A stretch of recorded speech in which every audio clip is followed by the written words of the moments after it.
Vous êtes ce soir avec Monsieur K tout seul à la barre de cette 17e émission, donc excusez-moi, 18e émission de Fréquence Orage d'Acier.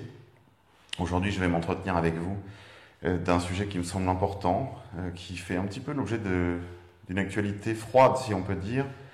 qui préoccupe certains milieux un peu particuliers, ceux du féminisme par exemple, mais aussi ceux attachés à l'école républicaine, ou encore une certaine frange du judaïsme politique français, autour de la revue Causeur, de personnalités comme Elisabeth Badinter, Elisabeth Lévy, Alain Finkielkraut, et quelques autres qui mènent une bataille au sujet de l'état de la laïcité aujourd'hui en France.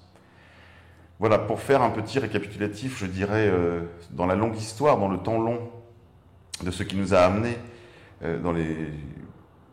débuts du XXe siècle à définir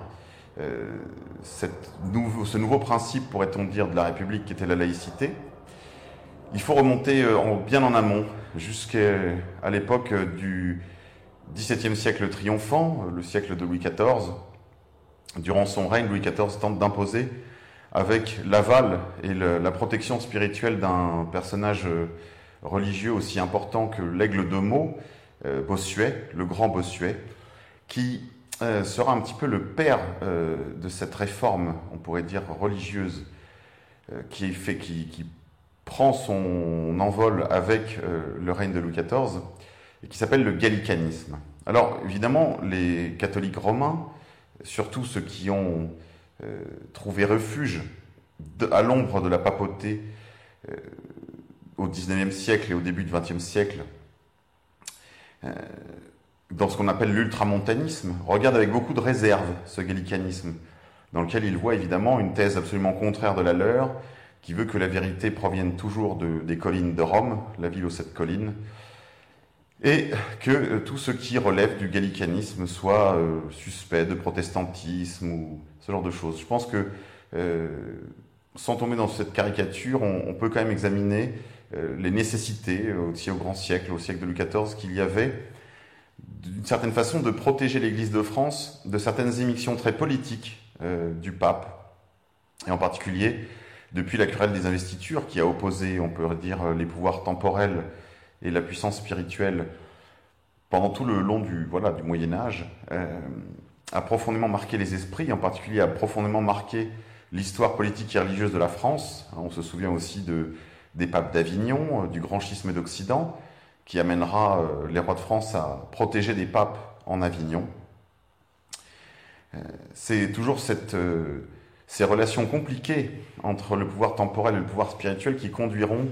à des troubles théologico-politiques en France. On pense évidemment à la question de Port-Royal à la fin du règne de Louis XIV. Le gallicanisme sera le fait originel qui conduira progressivement tous les pouvoirs temporels français à rechercher, comme ce sera le cas dans les pays protestants, une certaine mainmise du politique sur le religieux. La chose, je dirais, vue d'un point de vue positif, c'est essayer de tenir à distance les émissions du pape et des théocrates qui l'entourent dans les affaires politiques de la France. Mais ça peut aussi aller jusqu'à un certain césarisme qui confère au pouvoir temporel des pouvoirs qui dépassent sa légitimité, qui dépassent largement sa sphère de légitimité, et qui consiste finalement à utiliser la religion comme un ressort d'appui, une sorte de seconde corde à son arc. Oui, c'est ça, on pourrait dire un pouvoir indirect exercé sur les âmes par le biais du contrôle des autorités et des instances religieuses. C'est tout à fait cette politique-là qui verra, en plus d'un certain climat d'apaisement qui anime Bonaparte, puis Napoléon Ier, ce climat d'apaisement, cette horreur que lui a inspiré la terreur anti-religieuse, malgré le fait que Bonaparte était un véritable révolutionnaire dans son logiciel politique, il a tout de même été passablement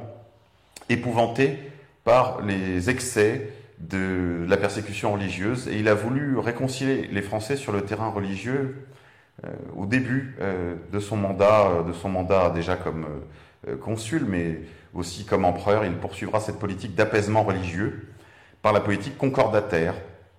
par cet accord historique qu'il passera avec l'Église catholique, lui rendant une importante partie de ses droits, même si les méfaits les plus profonds, en particulier la dépossession des biens du clergé, étaient d'une certaine façon irrémédiables, puisqu'ils avaient permis l'enrichissement des classes bourgeoises pendant la Révolution. Mais à ce sentiment, cette volonté d'apaisement de Bonaparte, on peut ajouter aussi un certain sens politique, une volonté de refonder un pouvoir, on pourrait dire un soft power, pour faire un anachronisme, pour réacquérir un pouvoir dans l'ordre des idées, dans l'ordre spirituel. Bonaparte va aussi pousser la constitution d'un clergé national, en réalité, par le salariat du personnel religieux, du personnel ecclésiastique, sur les deniers du ministère de l'Intérieur, qui sera donc ministère de l'Intérieur et des Cultes. On pense évidemment ici à l'éminent l'éminent policier, le premier flic de France, Fouché, l'ancien conventionnel, couvert de sang, il faut bien le dire, et surtout qui mettra en place les grandes dispositions qui feront de la France un grand pays de police, de surveillance, et déjà, on pourrait dire, de surveillance généralisée. Ce climat d'apaisement et cette volonté d'instaurer un clergé national, un clergé au service de l'État, d'une certaine façon, dans une ligne très voltairienne. Vous connaissez sans doute tous cette phrase, « Si Dieu n'existait pas, il faudrait l'inventer », ne serait-ce que pour maintenir les plus pauvres dans une certaine soumission, une certaine crainte du crime, en particulier des crimes sociaux qu'ils pourraient être amenés à commettre, étant donné la jalousie que de toute façon les pauvres ne cessent de nourrir à l'égard des classes aisées. C'est un peu l'idée de Voltaire en matière de religion. La religion a une fonction de répression, en particulier de répression spirituelle, presque de prévention du crime et du vol. Voilà l'idée que s'en faisait Voltaire. C'est à peu près de ce niveau-là que, je crois, était la conception aussi d'un Bonaparte en matière religieuse. Il en avait, je pense, une conception très utilitariste, dans un sens très politique, bien sûr, et en particulier de politique policière, de contrôle social, de contrôle des populations. Eh bien, cela va quand même produire une situation nouvelle qu'on pourrait appeler la situation concordataire, qui a d'ailleurs toujours cours aujourd'hui dans les départements d'Alsace-Moselle, puisque l'Alsace-Moselle ensuite appartiendra au Reich allemand, et ces dispositions seront conservées dans le droit mosellan et alsacien après le rattachement de l'Alsace-Moselle, après la victoire de 14-18, ces dispositions seront conservées en l'état. Ce qui fait qu'il y a encore aujourd'hui, je dirais, une sorte de souvenir du régime concordataire dans cette exception territoriale que constitue l'Alsace-Moselle. Et c'est d'ailleurs ce qualificatif de concordataire qui anime aujourd'hui tout un ensemble de réseaux qui combattent la laïcité et qui inquiètent considérablement le journal Marianne. Marianne a fait une couverture, je crois, la semaine dernière sur « Ils veulent assassiner la laïcité ». Voilà, c'était le titre de cette livraison de Marianne, avec une statue de la République, cette statue célèbre qui est à Paris, percée de flèches. Et dans ce dossier, assez bien fait, je dois dire, la rédaction de Marianne s'attache à identifier et à dénoncer même, je dirais, les différents réseaux, les différentes personnalités qui cherchent à nuire, à porter atteinte, ou sinon en tout cas à réviser l'idée qu'ils se font de la laïcité. Alors évidemment, ils pointent du doigt les frères musulmans et toute la galaxie d'organisations et d'associations qui en dépendent, l'UOIF, l'Union des organisations islamiques de France, ainsi que différentes personnalités qu'ils pointent du doigt, Tariq Ramadan, quelques autres. Mais ils pointent aussi du doigt, je dirais, la droite qu'ils qualifient de néo-maurassienne, très abusivement d'ailleurs, parce que Patrick Buisson, qui est donné comme le meneur de cette charge, pour le compte de la droite extrême, sinon l'extrême droite néo-maurassienne, Patrick Buisson est en réalité beaucoup plus marqué par l'héritage d'une organisation comme Europe Action, que par l'Action française. Il se dit catholique traditionnaliste, alors qu'en réalité, tout le monde sait que c'est un catholicisme, là pour le coup, très maurassien, au sens où il est catholique pratiquant, non-croyant peut-être, ou quelque chose d'approchant, c'est-à-dire que son catholicisme est instrumental, il est culturel, il est identitaire, mais certainement pas un catholicisme confessionnel, intérieur, spirituel, puisque Patrick Buisson est beaucoup plus marqué, là encore, par le néopaganisme ou le panthéisme de la nouvelle droite, et je dirais une spiritualité très vénérienne, plutôt que l'authenticité de la spiritualité sémitique, qui est quand même au fond de la religion chrétienne. Voilà, donc Patrick Buisson, désigné comme leader de cette attaque venue de la droite contre la laïcité. Et puis d'autres réseaux sont aussi désignés, les anciens de SOS Racisme, qui seraient trop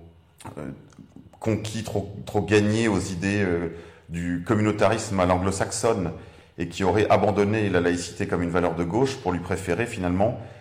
la diversité. Voilà, un certain culte de la diversité et un certain aussi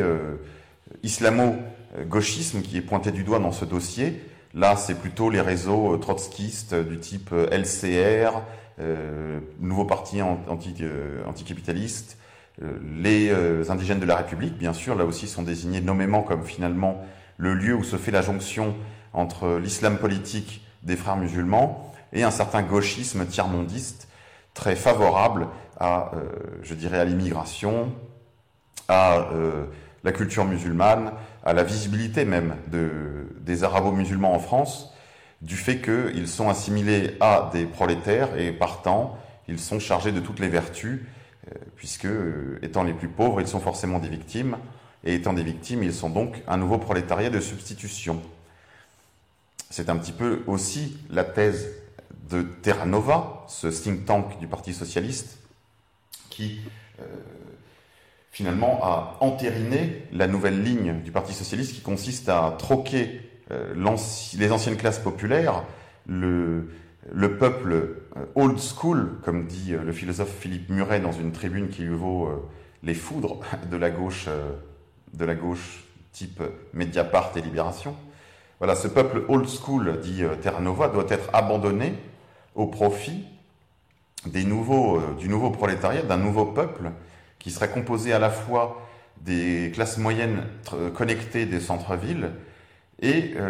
la masse des immigrés et de toutes les minorités, donc minorités ethniques, minorités sexuelles, les femmes, les jeunes, enfin tout ça en gros une thèse très marcusienne, Herbert Marcuse, l'homme unidimensionnel, et je dirais chef de file du freudo-marxisme dans les années 60, directement inspiré par l'école de Francfort, cette école de Francfort qui on peut dire une école déconstructionniste, liquidatrice de ce qu'ils appellent la personnalité autoritaire, c'est-à-dire la figure de l'homme européen, la figure de l'homme enraciné, marqué par des siècles, des millénaires d'expériences agricoles, sédentaires, solaires, hiérarchiques, héroïques, sacrificielles et autoritaires dans le sens où il y a des principes auxquels cette figure ne déroge pas. Il a des fidélités auxquelles il peut sacrifier jusqu'à sa vie.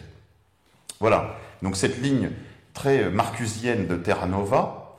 qui consiste donc à troquer le peuple old school, pour reprendre les mots de Michel Onfray, doit être finalement liquidé, doit être dissous, un petit peu comme disait le dramaturge est-allemand, le peuple a tort, donc dissolvons le peuple. Voilà, et c'est un petit peu cette idée qui explique d'ailleurs une certaine haine de soi qui marque toutes ces élites et qui sont, pourrait-on dire, xénophiles, c'est-à-dire qu'elles préféreront toujours les étrangers au peuple qui est toujours trop réactionnaire en réalité. Une citation aussi datant de ces derniers jours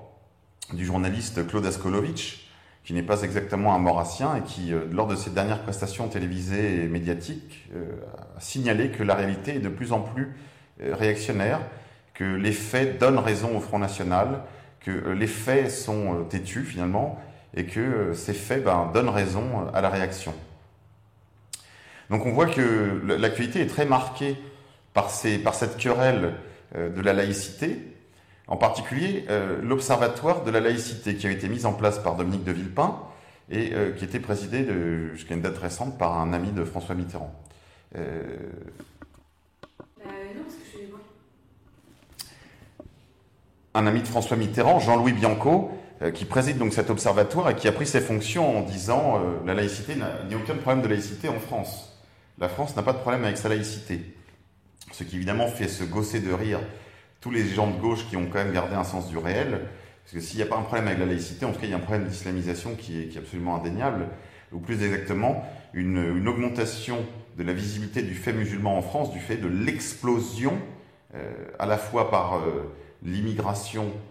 clandestine, l'immigration légale, les mariages blancs, les mariages gris, et surtout la natalité de centaines de milliers, de millions maintenant d'Afro-Maghrébins qui résident sur le sol français et qui évidemment ont des enfants toujours plus nombreux et qui évidemment font progresser le fait sociologique de la présence musulmane dans la société française. Ça, c'est évidemment un fait absolument indéniable. L'islam ici n'est pas du tout en cause.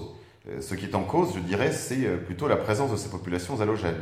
Mais quoi qu'il en soit, nier le fait de cette présence par le biais de l'immigration, je le répète, qui est le fait absolument central de cette fin de 20e, début 21e siècle, c'est sans doute le phénomène le plus important, le plus massif et le plus décisif sur le plan politique pour l'ensemble des nations d'Europe de l'Ouest. Eh bien, ce fait est absolument indéniable et il conduit à une certaine angoisse dans les milieux de la gauche qui sont encore attachés à une certaine substantialité française, je veux dire par là, qui soient attachés à l'école républicaine, comme des gens comme le philosophe Alain Finkielkraut, qu'ils soient des juifs inquiets, comme Elisabeth Lévy ou Elisabeth Badinter, qu'ils soient des féministes ou des laïcards en sursis, comme Caroline Fourest ou Charlie Hebdo ou quelques autres du même acabit, différents pôles d'expression de différents courants, à la fois du judaïsme politique, du féminisme, d'un certain féminisme, de la laïcité, je dirais, la plus rétrograde et la plus angoissée autour du comité laïcité, et donc on pourrait dire aussi de certaines loges et de certains réseaux très préoccupés, très marqués dans leur histoire, dans leur génétique, je dirais, politique, par la question de la laïcité, comme par exemple la Ligue de l'enseignement ou quelques autres organisations satellites du Grand Orient de France, ou encore évidemment le Bnei Brit, où se joignent finalement les réseaux du Grand Orient et de la maçonnerie juive. Eh bien, dans tous ces milieux, l'émotion est à son comble, parce que, d'une certaine façon, une guerre fait rage à l'intérieur de la gauche pour savoir qui l'emportera de ceux qui sont favorables aux damnés de la terre, c'est-à-dire les musulmans de France, donc qui ont arbitré plutôt dans un sens pro-palestinien, pro-immigré, tiers-mondiste et islamo-gauchiste, dans l'esprit du pas d'amalgame. On l'a vu encore après les attentats de novembre. Certains ont trouvé que la préoccupation principale était de prévenir l'amalgame, alors que malgré le fait que nous sachions, vous et moi, chers auditeurs habitués des fréquences orage d'acier, que très certainement les opérations de novembre étaient des attentats sous faux drapeau, il n'en demeure pas moins que l'opération a été très réussie et que donc elle devrait normalement comporter quelques résultats dans les esprits les moins conspirationnistes qui devraient être de les réveiller face à la menace, entre guillemets, de l'islam politique, voire de l'islam combattant sur le sol européen. Or, il n'en est rien. Il faut voir que des secteurs entiers de la gauche militante aujourd'hui ne sont préoccupés que par le pas d'amalgame. C'est-à-dire que si les attentats de Charlie étaient vrais, si les attentats du 13 novembre étaient autonomes, avaient une autonomie opérationnelle, que ce sont vraiment des militants islamistes, des combattants du djihad, qui ont fait ces opérations selon leur propre agenda et complètement autonomes de tout services de renseignement étrangers qui joueraient dans cette partie, eh bien dans ce cas, il y a en effet lieu de s'inquiéter parce que des sections entières de cette gauche militante est dans le déni le plus parfait. Ils ne voient pas ce que voient leurs yeux. Ils ne voient pas que ce sont des islamistes militants qui ont été chargés de tous les maux dans ces affaires. Ils sont dans un déni absolu. C'est évidemment une situation très dangereuse, à plus d'un titre, parce que cela prouve qu'ils ont quitté terre. Ils ont absolument quitté terre. Voilà. Donc, l'autre camp est, lui, composé, je vous l'ai dit, de segments très préoccupés par la montée de l'islam politique en Europe, et en particulier en France, qui compte, je le rappelle, la plus grande communauté musulmane d'Europe, et la plus grande communauté juive d'Europe aussi. Et c'est là qu'on voit bien comment la laïcité, d'une certaine façon, est le bouclier, et parfois même l'épée, dont se servent certains secteurs du judaïsme politique, et du laïcisme organisé autour du Grand Orient, également d'un certain féminisme, un féminisme impérial, j'y reviendrai en deuxième partie d'émission, qui s'agite et qui utilise cette laïcité comme une arme contre leurs opposants. D'abord, ils veulent réduire les sceptiques, les négateurs du réel dans leur propre camp, à gauche, mais ils veulent aussi, je dirais, continuer cette politique impériale, on pourrait dire, cette politique métropolitaine qui consiste, là aussi, à utiliser la laïcité comme un agent d'assimilation, d'intégration à leur contre-société, leur contre-civilisation laïciste. Et cette hostilité des milieux laïcs, qui se retrouvent en tout cas autour de cette laïcité qu'ils disent menacée, comme on disait jadis de la République, qu'elle était en danger, pour rallier à eux tous les segments qui pourraient réconforter leur ligne, conforter leur position, afin donc de poursuivre une politique absolument aveugle qui consiste à dénoncer l'islam, par exemple, mais à vouloir toujours plus de migrants, puisque l'on a vu des personnalités aussi différentes que Elisabeth Lévy ou Alain Finkielkraut dire qu'ils étaient tout à fait préoccupés que l'on ajoute de l'islamisme à l'islamisme en ayant les portes grandes ouvertes aux migrants, qu'il s'agissait maintenant de réhabiliter, comme le dit Finkielkraut, la morale de responsabilité face à la morale de l'indignation. Morale de responsabilité, ce qu'il voulait dire par là, c'est la capacité à anticiper ce qu'il se produira si on ne considère les migrants que comme une addition de dénuement. Alors que, dit-il, il n'a pas tort bien sûr, les migrants viennent avec des bagages symboliques, une religion, des cultures, des mœurs, des conceptions qu'ils trimballent avec eux, même si, comme il le rappelle, ils sont par ailleurs bien démunis. Encore que, là aussi, ça mériterait de rentrer dans le détail, puisque, paraît-il, certains d'entre eux jouissent de moyens de paiement absolument intéressants, puisque les organisations qui les encouragent à rejoindre l'Europe leur fournissent aussi les moyens financiers de le faire. Et en particulier, on a mis à leur disposition des moyens de paiement en ligne, enfin par le téléphone mobile. Des services bancaires ont même été créés pour faciliter cette vague d'invasion. On y reviendra, je pense, lors d'une prochaine émission. Mais voilà donc que la laïcité est débattue à l'intérieur même de ce conseil, de cet observatoire de la laïcité mis en place par les services du Premier ministre du temps de Dominique de Villepin, confié à Jean-Louis Bianco, donc cet ami de François Mitterrand, qui s'est scindé en deux, on pourrait dire, puisque Kessler, donc l'un des membres de ce comité d'observation de la laïcité, est animateur du comité pour la laïcité, et qu'il est lui, dans les réseaux justement du Bnei Brit, cette maçonnerie juive sans tablier, et il est très tenant d'une ligne très dure à l'égard des musulmans de France, qu'il souhaite en fait mettre d'une certaine manière tous sur le banc des accusés, afin de créer les conditions d'une guerre civile en France. C'est très net. Et puis, il y a de l'autre côté, donc, des gens comme Bianco, qui eux sont plutôt des tenants du pas d'amalgame. Et Elisabeth Badinter, qui est elle aussi membre de ce comité, s'est mise en disponibilité, ne souhaitant plus siéger, ainsi que les Kessler d'ailleurs. Ils se sont mis en disponibilité du comité parce qu'ils ne veulent pas valider la politique qui a été celle de cet observatoire, qui consistait finalement à entretenir les meilleures relations du monde avec des rappeurs comme Medine, qui a écrit une chanson Don't laïque,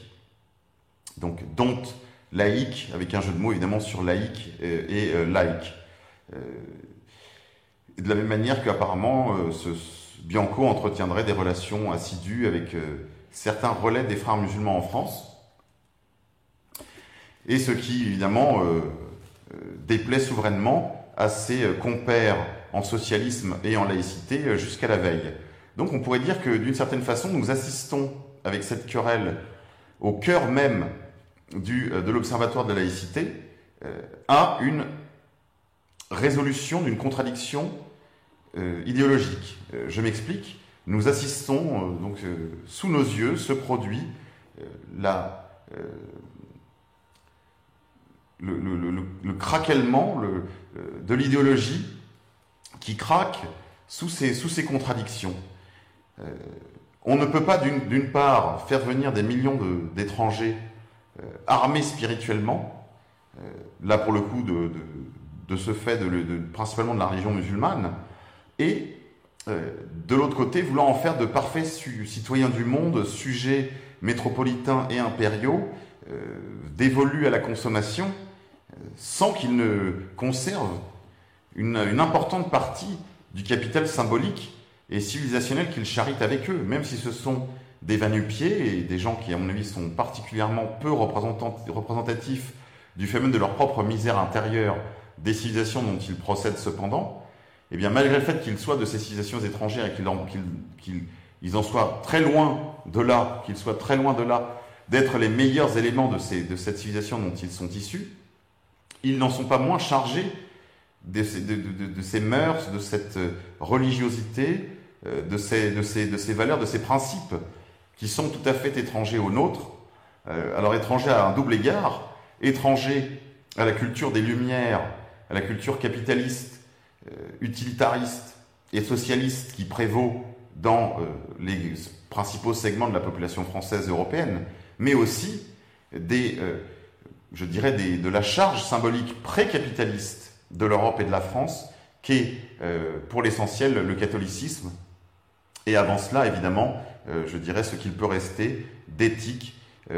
classique, d'éthique païenne, sous nos contrées, sous le soleil de nos contrées. Donc, je dirais que sans parler de choc des cultures, parce que c'est un choc qu'il ne faut pas souhaiter, il prendra des formes tout à fait tragiques à mesure qu'il va se développer. Mais ce choc, en fait, a déjà commencé. Il a commencé, je dirais, avec les débuts de la société multiculturelle, c'est-à-dire qu'il a commencé, je dirais, vers le milieu des années 70, avec les débuts de l'immigration. Les débuts de l'immigration de masse, qui avaient commencé un petit peu avant d'ailleurs, avec les premières vagues de travailleurs algériens, de travailleurs maghrébins, elles datent déjà des années 50. Mais lorsque commencent vraiment les vagues de peuplement avec le regroupement familial de la funeste loi Giscard-Chirac, c'est de là qu'on peut dater, je pense, ce début de ce choc des cultures dont on n'a pas fini d'entendre parler. Mais nous reprendrons, si vous le voulez bien, ces réflexions après la pause musicale.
la Corse.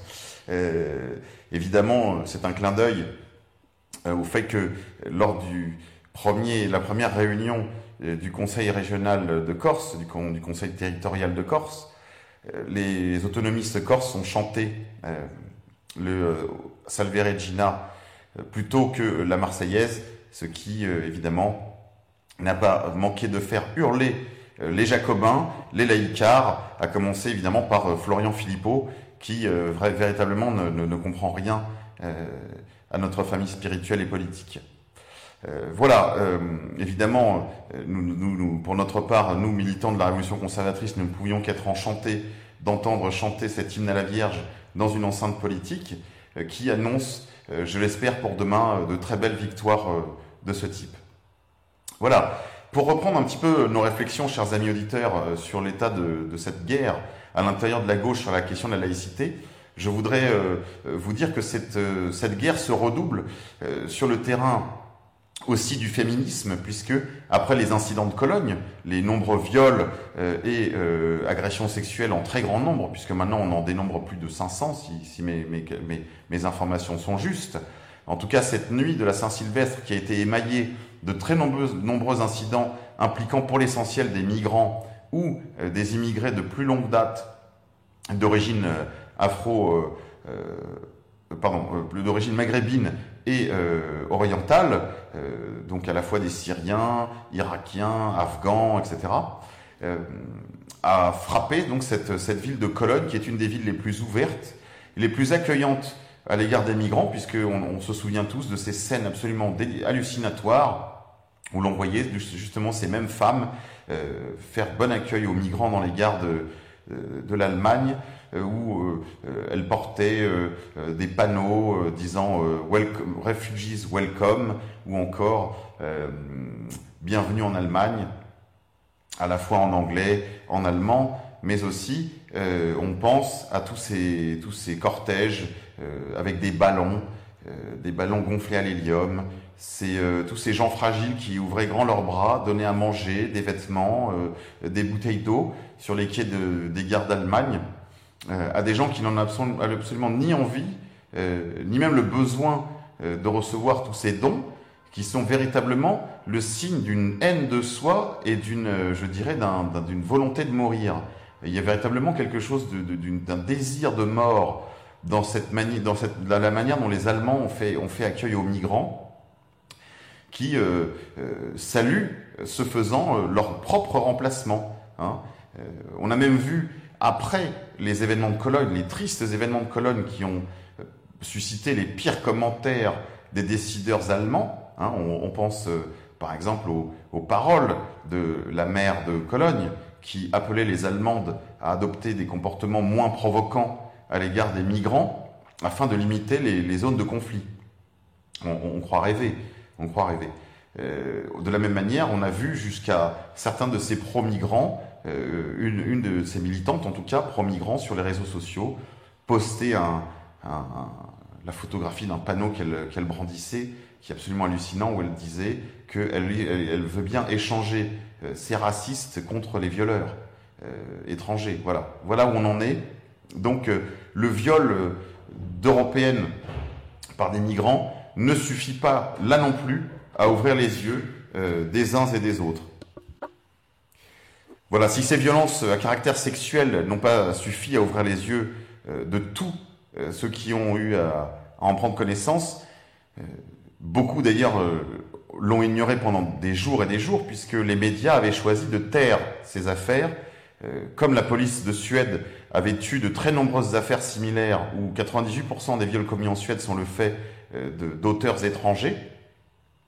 de criminels extra-européens.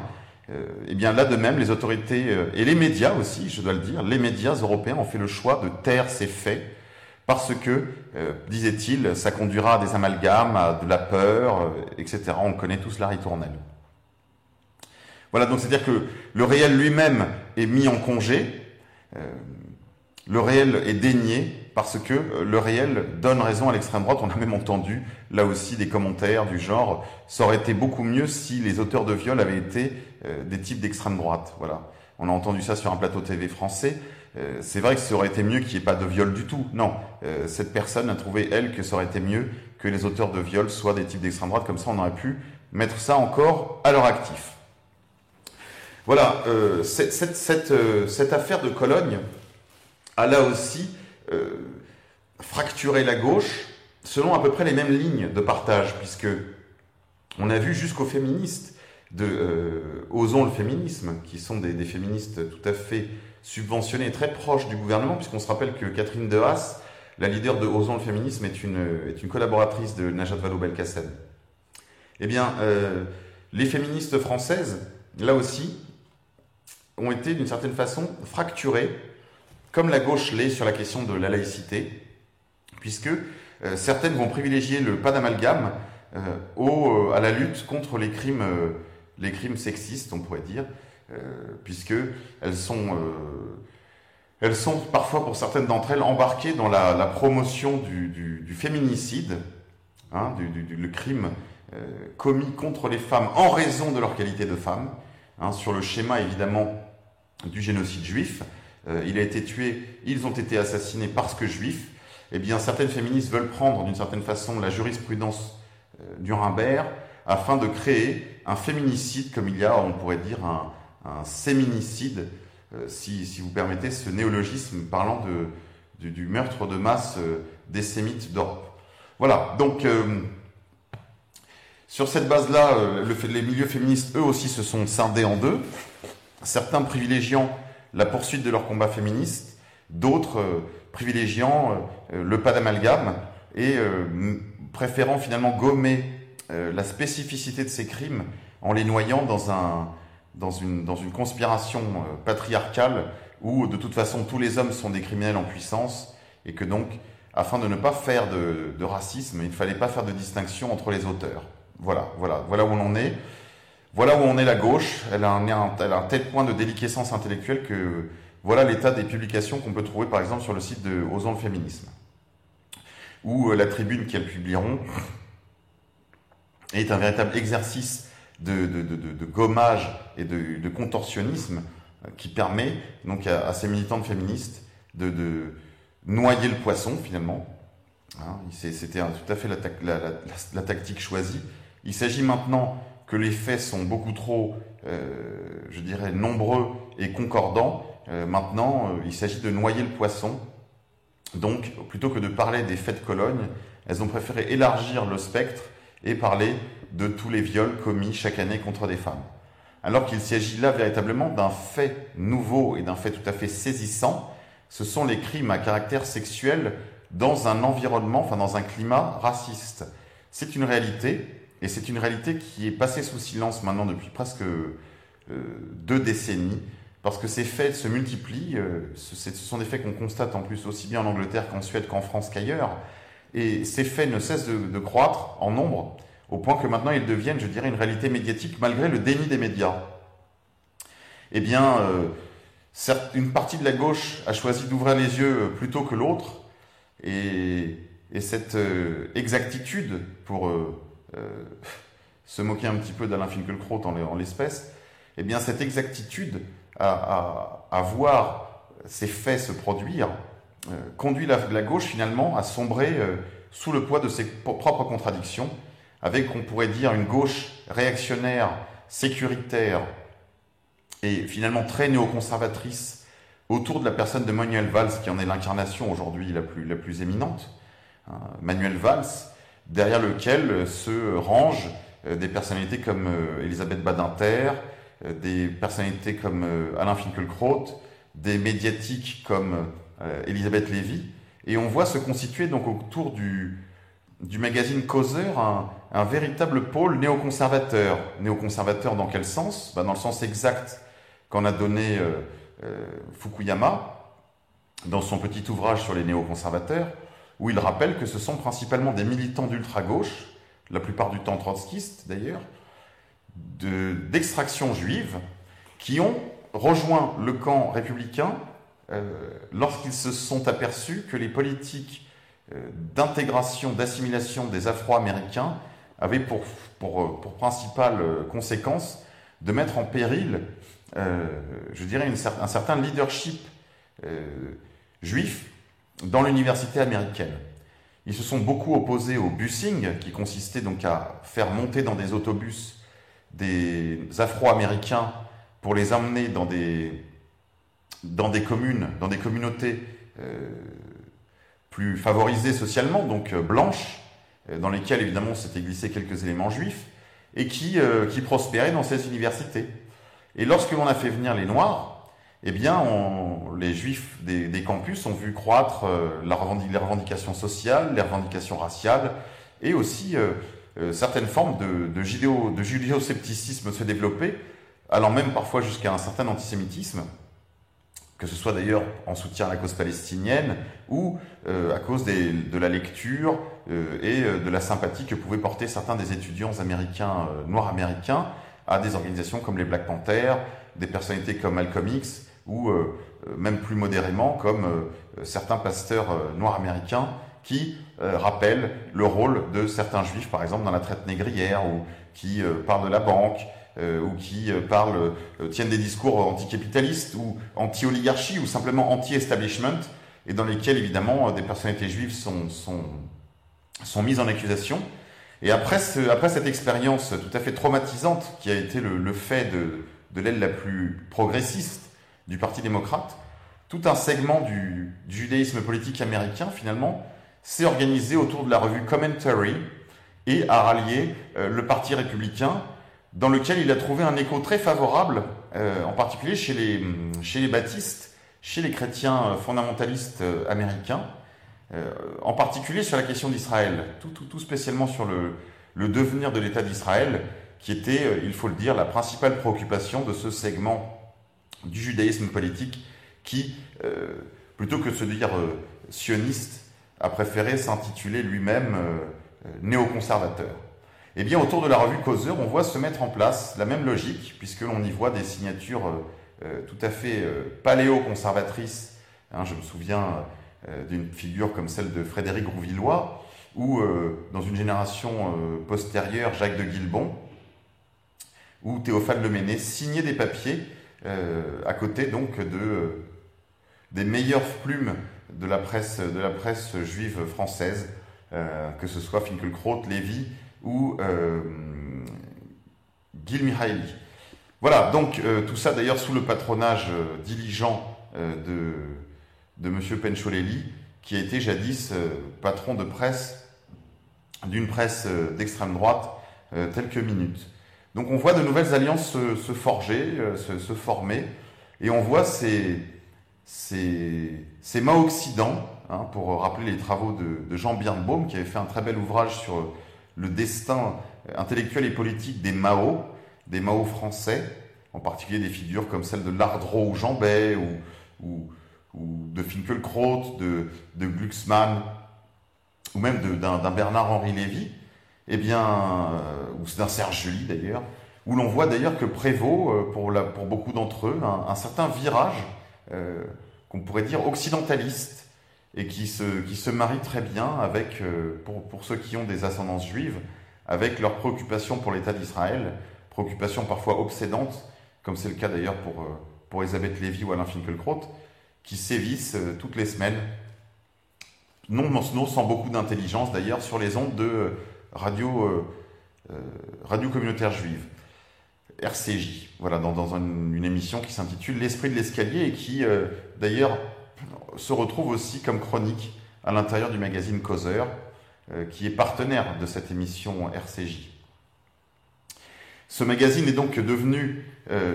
je dirais, le rendez-vous de cette frange laïcarde,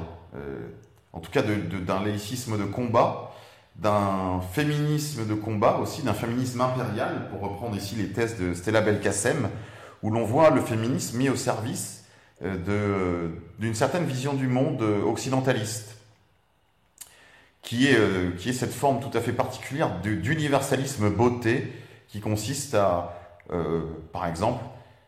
promouvoir la démocratie par le bombardement aérien stratosphérique, comme on l'a vu en Syrie, en Libye ou ailleurs. Un certain courant concurrent se fait jour à l'intérieur même de cette de cette nouvelle droite, on pourrait dire, de cette nouvelle droite israélienne,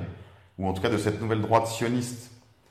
française, très islamo-paranoïaque, très remontée, et qui, d'une certaine façon, profite des courants ascendants du Front National, hein, puisque c'est tout à fait dans ce climat aussi qu'il faut analyser ces événements. Alors que des courants ascensionnels profitent au Front National, ces mêmes courants, d'une certaine façon, gonflent les voiles de cette nouvelle droite atlantiste et sioniste, dont causeur, d'une certaine façon, est la feuille paroissiale. Voilà. Ces réflexions me conduisent à vous dire que, en conclusion de cette émission, chers amis, la laïcité, qu'elle soit incarnée par une organisation aussi transparente et aussi idiote à bien des égards que Riposte laïque, ou par des intelligences supérieures comme celle d'Alain Finkielkraut ou d'Elisabeth Badinter, ne doit pas nous leurrer. La laïcité est une très mauvaise ligne de défense. D'abord parce que c'est une ligne de défense pour laquelle personne ne donnera sa vie. Réfléchissez en vous-même, posez-vous la question, si aujourd'hui vous vous dites la laïcité, pour moi c'est une référence, c'est une valeur que j'ai envie de défendre sur le plan intellectuel, posez-vous la question, donneriez-vous votre vie pour le vide spirituel posé comme religion d'État? Voilà, si vous prenez le temps d'y réfléchir, je crois qu'il n'en est rien. Vous ne trouverez pas de martyr de la laïcité, personne ne voudra donner sa vie pour la laïcité, et certainement on trouvera peu de gens pour en prendre des vies des autres à ce titre également. Ce n'est pas un principe ou une valeur qui vaille la peine que l'on se batte pour elle. D'abord parce que la laïcité en tant que telle est un vide. Elle est en creux, c'est un creux. Et partant, n'ayant pas de contenu, elle trouvera difficilement d'abord à se définir, et elle trouvera difficilement des partisans. Alors venons-en maintenant à la définition. Il faut savoir que la laïcité est définie sans être même citée par la loi de 1905, qui est la loi de séparation de l'Église et de l'État, mais qui est une loi qui en réalité est beaucoup plus modérée que ce que veulent bien nous en faire croire ces sectateurs. La loi de 1905 ne donne absolument pas de définition de la laïcité. Elle dit simplement que l'État ne subventionne et ne reconnaît aucun culte. Ce qui ne veut pas dire par ailleurs que l'État ne connaisse pas les cultes, puisque une décision de la Cour de cassation, ou alors de la Cour, oui, je crois que c'est la Cour de cassation, ou du Conseil d'État, reconnaît le caractère public du culte. Les cultes peuvent avoir un caractère public, par exemple, lorsqu'il y a une catastrophe ferroviaire, ou lorsque il y a la venue d'un chef d'État étranger. Il peut y avoir des manifestations publiques du culte. Par exemple, on pense, lorsque Paris a été libéré, eh bien, les résistants se sont rendus à la cathédrale Notre-Dame de Paris pour y chanter le Te Deum. Donc, comme on l'aurait fait aux plus belles heures de l'Ancien Régime. Donc, le culte peut être public. Même si, là aussi, on pourrait, et ce sera l'objet d'une deuxième émission, d'une émission de débat cette fois, on pourra regarder comment certaines décisions des hautes autorités de justice françaises sont en violation de la liberté du culte. Comme par exemple le fait de interdire à une personne qui a prononcé des vœux, par exemple, qu'il soit prêtre ou moine ou monial, de passer une agrégation, par exemple. Voilà, on interdit l'accès à l'enseignement, à un certain type d'enseignement, à un enseignement supérieur, au personnel de l'Église. Donc, il y a bien là une immixtion, une violation, une discrimination illégitime du fait de la fonction religieuse de tel ou tel candidat au concours de l'agrégation. Il y a eu aussi des décisions très, très négatives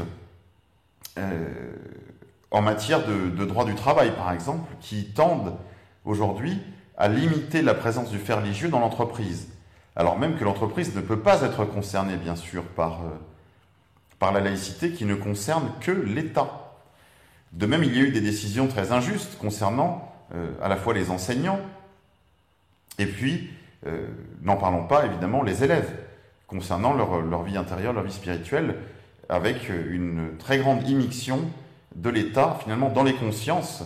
avec une méthode très, très orwellienne, et qui ne cesse de progresser à mesure que Manuel Valls lui-même prend du galon.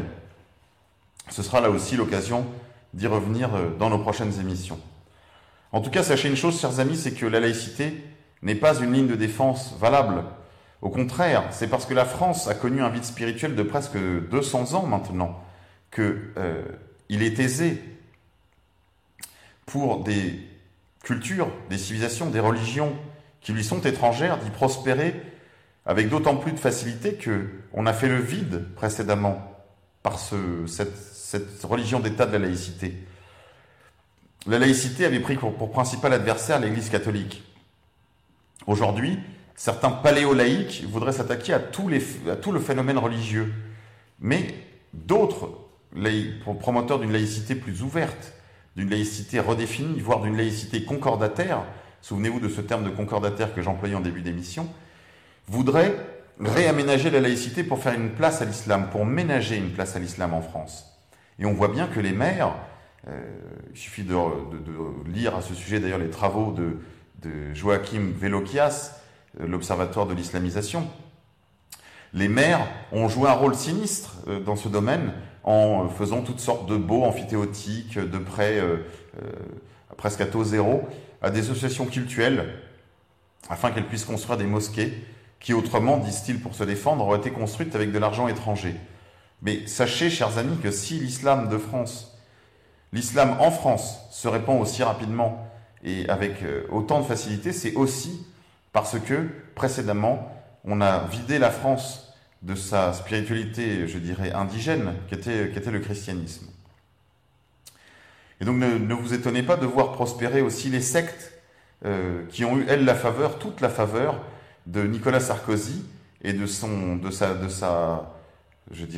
âme damnée en la matière, qui était Madame Mignon, qui se faisait pour catholique, alors que tout le monde sait maintenant qu'elle était très liée à l'église de Scientologie. Voilà, la laïcité n'est pas une solution pour riposter contre la montée de l'islam en France et en Europe. La seule réponse possible, c'est d'opposer à ces spiritualités, ces religions concurrentes, de leur opposer notre identité profonde, notre vérité spirituelle profonde qu'est le christianisme. Il n'y aura pas d'autre réponse à la montée de l'islam qu'un renouveau du christianisme. Et il ne faut pas faire ça dans un sens oppositionnel, antagoniste, ou en nourrissant des sentiments négatifs de haine ou de rejet de l'islam. Il suffit simplement de nous retrouver nous-mêmes, pas parce que le christianisme est la religion de nos pères seulement, c'est une bonne raison, mais surtout parce que c'est la religion vraie. Et cela aussi, il faut défendre les droits de la vérité dans l'ordre spirituel publiquement, face aux revendications laïcardes qui veulent mettre hors de nos écoles, qui ont mis hors de nos écoles Dieu, et qui maintenant veulent mettre les crèches hors la loi, et qui, par ailleurs, veulent changer le calendrier afin de là aussi ménager une place à toutes les autres cultures qui prospèrent sur notre beau continent, mais qui n'ont, pour ainsi dire, rien à y faire, malgré les charmes et le sublime qu'elles peuvent parfois représenter, que ce soit le bouddhisme, l'hindouisme ou l'islam, pour lesquels on veut maintenant faire de la place dans les dates du calendrier. Voilà, contre tout cela, il faut s'opposer, mais pas s'opposer à cela au nom d'une laïcité, fût-elle bien comprise. Non, il faut le faire au nom de Dieu, au nom des droits que Dieu a dans la cité, au nom de la vérité, au nom que la vérité de l'Évangile a de prévaloir dans des terres qui sont siennes depuis maintenant 2000 ans, et certainement pas au nom de ce principe maçonnique et entièrement vide et creux qu'on appelle laïcité et qui en réalité est toujours le masque d'un certain laïcisme. Voilà, chers amis auditeurs, c'était quelques réflexions de Monsieur K contre la laïcité. Je vous dis à la semaine prochaine et n'oubliez pas, si c'est votre premier soir, vous devez combattre.